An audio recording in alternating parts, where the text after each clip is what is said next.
બાબુ તો અંદર રહે જ ફટાફટ આપણે જવાનું રાખ્યું. હલો દુકાનનો મતલબ નો રે છે કે ભાઈ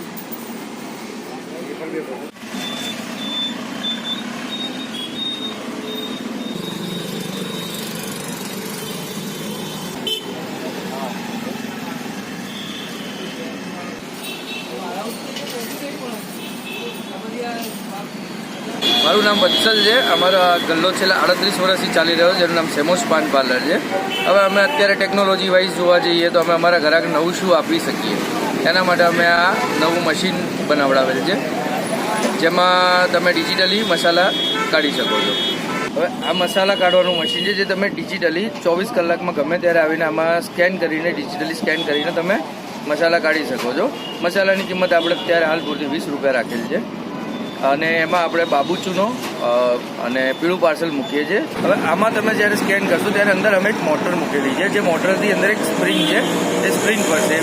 સ્પ્રિંગમાં જોડે મસાલો રોટેટ થઈને અહીંથી નીચેથી બહાર આવશે. આ મશીનને આપણે ટેકનિકલી ઘણી બધી પ્રોડક્ટોમાં યુઝ કરી શકીએ છીએ. લાઈક તમે આને ફૂડ ગ્રેડમાં બી યુઝ કરી શકો છો. બીજી ઘણી બધી વસ્તુઓમાં બી તમે આને યુટિલાઇઝ કરી શકો છો. આ મશીન આપણું 2 વેરિયન્ટમાં અવેલેબલ છે, એક સિમ બેઝ અને એક વાઈફાઈ બેઝ. આપણું મશીન છે સિમ બેઝ છે, જે 18,000 થી 20,000ની આસપાસ તમને મળી જશે અને વાઈફાઈ બેઝ છે તમને 20,000 થી 25,000ની આસપાસ અવેલેબલ થઈ જશે. હવે મસાલા તમે અડધી રાત્રે બી અહીંયાથી આવીને કલેક્ટ કરી શકો છો. અડધી રાત્રે લોકોને ક્રેવિંગ આવતી હોય છે મસાલાની, જે પાનના ગલ્લા અવેલેબલ નથી હોતા, ઘણી જગ્યાએ મિક્સ તમાકુને યુઝ થતી હોય છે, જેના માટે અમે 24 કલાક અવેલેબલ થાય એના માટે આ મશીન ઉપલબ્ધ કરેલ છે ગ્રાહકો માટે. અને બીજી વસ્તુ કે ડિજિટલ ઇન્ડિયા છે, તો આપણે કેશ પેમેન્ટની કોઈ આમાં પ્રોસેસ રાખી નથી, જેમાં તમે માત્ર ને માત્ર યુપીઆઈ પેમેન્ટની પ્રોસેસ કરી શકશો.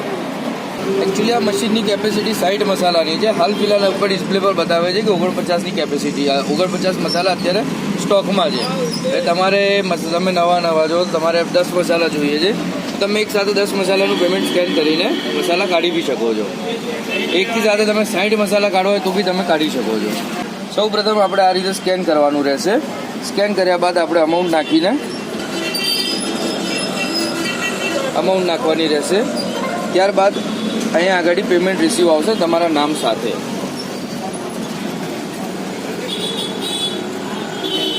પેમેન્ટ રિસીવ આવ્યા બાદ વેન્ડિંગની પ્રોસેસ લખાવીને આવશે.